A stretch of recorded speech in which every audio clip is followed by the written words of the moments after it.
Masih dalam mata kuliah asuhan kebidanan kehamilan, selanjutnya kita review tentang anatomi fisiologi alat reproduksi wanita dan laki-laki. Dimulai dari anatomi genitalia eksterna yang terdiri dari mons veneris, labia mayor, labia minor, klitoris, vulva yang di dalamnya ada osteoskene dan kelenjar Bartholin, kemudian bulbus vestibulis sinistra dan dextra, introitus vagina, dan perineum. Nah, ini adalah gambar genitalia eksterna pada wanita, di mana kalau eksterna memang dia kelihatan dari luar, yaitu mons pubis, ya ini mons pubis, kemudian ada klitoris, uretra, labia minor, labia mayor, kemudian ada perineum dan introitus vagina. Kita lebih banyak bicarakan tentang alat genitalia interna karena ini sangat berhubungan sekali dengan proses reproduksi pada wanita. Kita mulai dari vagina. Vagina ini dinding depan dan belakang itu sepanjang 6,5 kali 9 cm. Vagina mendapatkan darah dari arteri uterina, kemudian arteri vesikalis inferior, arteri hemoroidalis mediana, dan pudendus interna. Panjang depan 9 cm dan belakang 11 cm. Dinding vagina berlipat-lipat sirkuler yang disebut dengan rugae. Puncak vagina menonjol, ujung serviknya disebut dengan porsiu. Selanjutnya adalah tuba Falloppii, terdapat pada tepi atas ligamentum latum sampai cornu uteri kanan dan kiri. Kita mempunyai dua tuba Falloppii, kemudian panjang tuba Falloppii 12 cm dengan diameter 3 sampai 8 mm. Dibagi 4, yaitu bagian pars interstitialis, ismica, ampullaris, dan epundibulum. Fungsi dari tuba Falloppii adalah membawa ovum dari ovarium ke capum uteri. Selanjutnya adalah uterus, ya, bentuknya seperti buah pir, ya, dengan ukuran 7 sampai 7,5 kali 5,25 dengan tinggi 2,5 cm, terdiri dari fundus, corpus, dan cervix. Difiksasi oleh ligamentum cardinale, sacrouterinum rotundum latum, epundibulopelvicum, ovarii proprium dengan posisi anterversio-flexio. Dinding rahim terdiri dari perimetrium adalah lapisan paling luar, kemudian myometrium itu otot, kemudian endometrium atau lapisan lendir yang merupakan juga lapisan yang paling dalam. Selanjutnya organ reproduksi internal berikutnya adalah ovarium. Besarnya seperti ibu jari tangan dengan ukuran 4 kali 1,5 kali 1,5 cm. Struktur terdiri dari korteks dan medula. Dengan bekal 100.000 folikel primordial, tiap bulannya harus mengeluarkan 1 bahkan 2 ovum untuk ovulasi. Terdapat di kiri dan kanan, diikat oleh ligamentum ovari ke uterus dan ligamentum epundibulum ke panggul. Bagian luar atau korteks dan bagian dalam atau medula. Pada korteks terdapat folikel primordial. Pada medula terdapat pembuluh syaraf, darah, dan limpa. Ya, ini adalah gambar organ reproduksi interna pada wanita. Ya, ada tuba Falloppii, ada uterus, ada ovarium, kemudian uterus terbagi menjadi 3, ada fundus, corpus, dan cervix, kemudian ada vagina.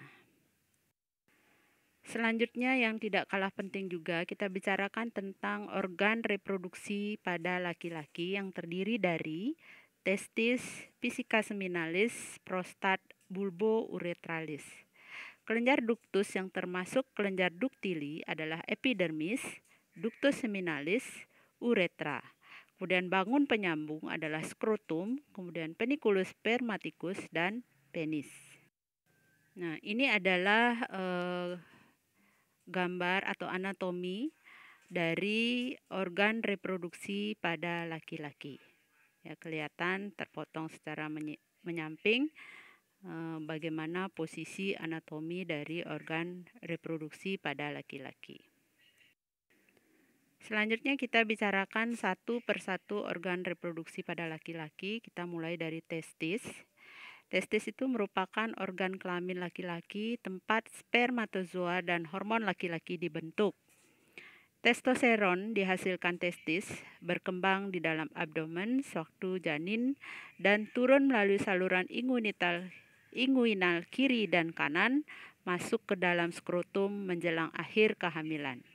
Fungsi testis adalah membentuk gamet-gamet baru yaitu spermatozoa, dilakukan di tubulus seminiferus, menghasilkan hormon testosteron yang dilakukan oleh sel interstisial. Selanjutnya adalah pisika seminalis, adalah kelenjar yang panjangnya 5-10 cm, berupa kantong seperti huruf S, berbelok-belok, sekretnya yang alkalis bersama dengan cairan prostat. Organ reproduksi laki-laki yang berikutnya adalah kelenjar prostat. Merupakan kelenjar yang terletak di bawah pisika urinaria, melekat pada dinding bawah pisika urinaria sekitar uretra bagian atas. Kelenjar prostat merupakan suatu kelenjar yang terdiri dari 30-50 kelenjar yang terbagi atas 4 lobus, yaitu lobus posterior, lobus lateral, lobus anterior, dan lobus medial. Fungsi kelenjar prostat untuk menambah cairan alkalis pada cairan seminalis berguna untuk melindungi spermatozoa terhadap tekanan yang terdapat pada uretra dan vagina.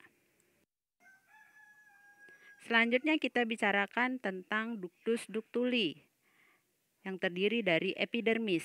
Merupakan saluran halus yang panjang kurang lebih 6 cm terletak di sepanjang atas, tepi, dan belakang dari testis. Kemudian yang kedua adalah semen, terdiri dari sekret epidermis, pisika seminalis, dan prostat, serta mengandung spermatozoa yang dikeluarkan setiap ejakulasi. Yang ketiga adalah ductus deferens, merupakan kelanjutan dari epidermis canalis inguinalis.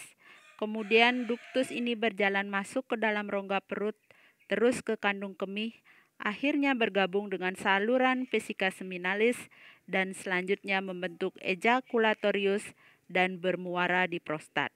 Panjang ductus deferens 50-40 cm, berjalan bersama pembuluh darah dan saraf dalam peniculus spermaticus melalui canalis inguinalis.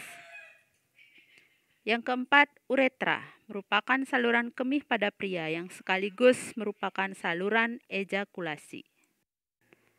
Selanjutnya kita bicarakan bagian yang ketiga pada organ reproduksi laki-laki, yaitu bangunan penyokong atau penyambung yang terdiri dari satu skrotum.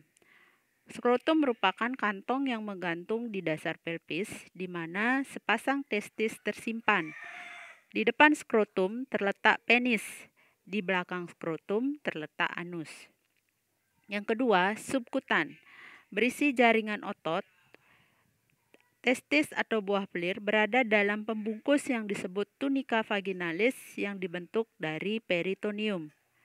Yang ketiga adalah penis, terletak menggantung di depan skrotum, bagian ujung disebut gland penis. Baik, demikian review tentang alat reproduksi wanita dan laki-laki yang nantinya akan berhubungan dengan proses reproduksi pada manusia. Terima kasih dan semoga bermanfaat.